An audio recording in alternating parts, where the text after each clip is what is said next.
FC25 Realism sliders and settings following title update number 5 of FC25. Title update 5 is now live, and it is one that finally brings a key feature for us career mode players. Live start points are finally in the game, and now you can just pick a week in which you just want to jump into career mode, and it will replicate the results as they have happened in real life. Unfortunately, it's not for every league in the game.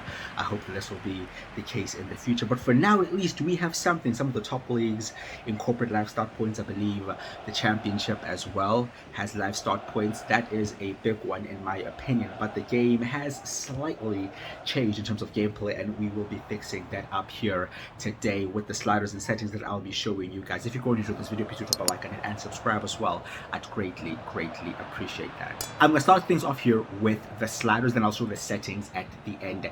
Do stay tuned for the settings as well, because they are just as important.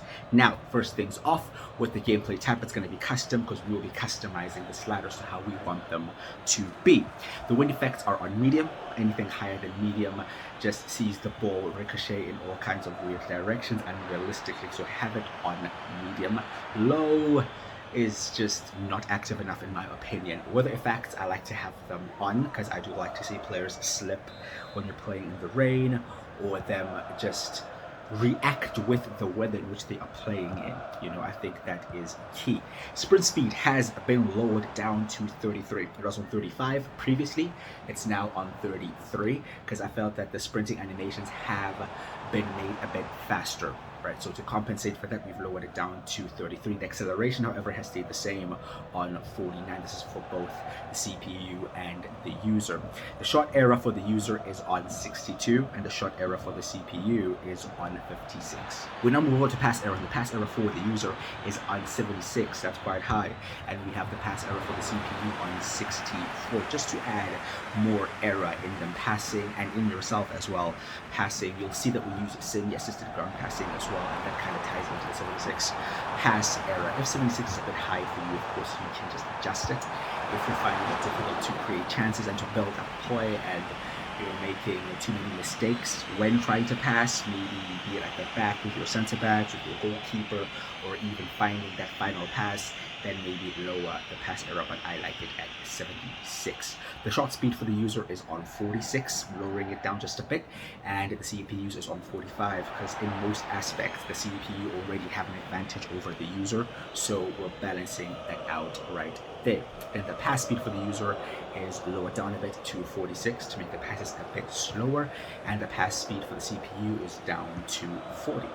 Injury frequency is on 75. This again is for those who play career mode. If you want to have some injuries within your career mode, you may have quite a lot of short-term injuries, so like a few knocks where a player is out for 5 days or a week or 14 days or something like that.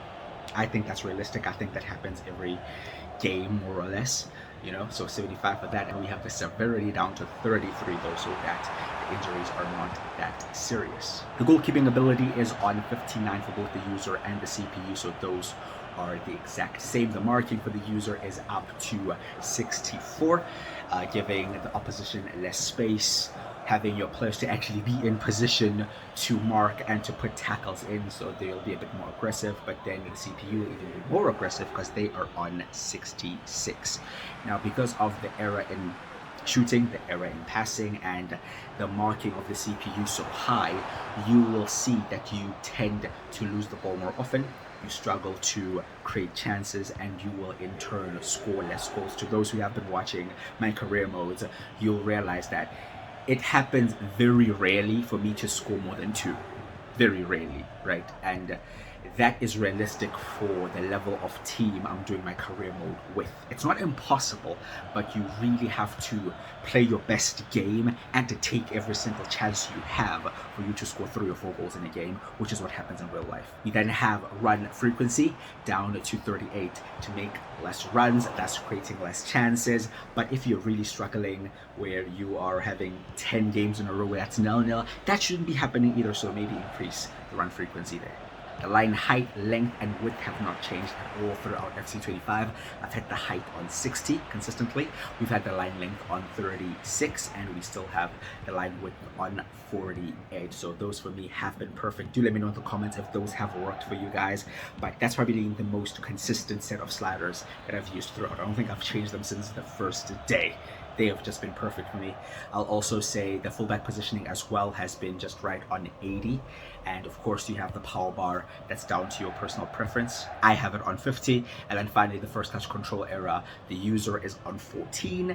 And then for the CPU, it's on 63. I believe that was just slightly adjusted there. Now, most people don't even know what first touch control era entails. It entails how much of an error your player will have when they touch the ball for the first time.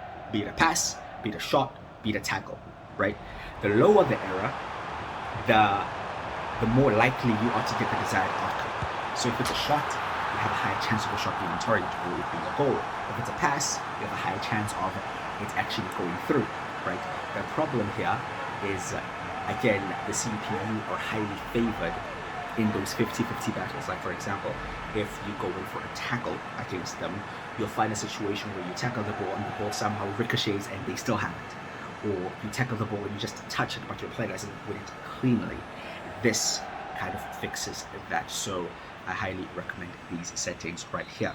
Now, as for the CPU sliders, in terms of the AI behavior, we have it on tactical like I've had it for the most of this year.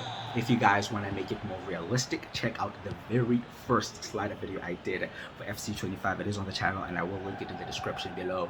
That one shows you the custom AI behavior sliders where I edit all of these settings and I give you the most realistic ones. I've said it before and I'll say it again. If you do that, it'll be more realistic, but it'll be less challenging and it'll also be more predictable. I have found the balance between custom and dynamic being tactical. Tactical adjusts to the tactics. Again, in career mode, when a team plays tiki-taka, they'll play tiki-taka. When they play counter-attack, they'll play counter-attack. So when you look at the opponent analysis in career mode, it'll give you the breakdown of how they're going to play, which will be accurate. So I'd say go with tactical. As for difficulty, I play on world class, legendary, and ultimate. This gameplay right here is on world class difficulty because I'm playing a domestic game at home as Napoli. That's how I do it. Away games domestically, legendary. Home games in Europe, legendary, and away games in Europe on ultimate. Try that out and you will appreciate having home games that much more. Now, as for the game settings, they're right here. You guys can just pause the video at any point to check them out. I'd say the most important ones are the assistance settings. Pass assistance, through pass assistance, shot assistance, jockeying assistance. Those ones. Are you going to use fully assisted passing? Are you going to use semi-assisted? I would suggest using semi-assisted ground passing, but I'd suggest using fully manual through passing, right? I think that for me simulates a higher difficulty in getting that perfect through ball rather than a simple ground pass.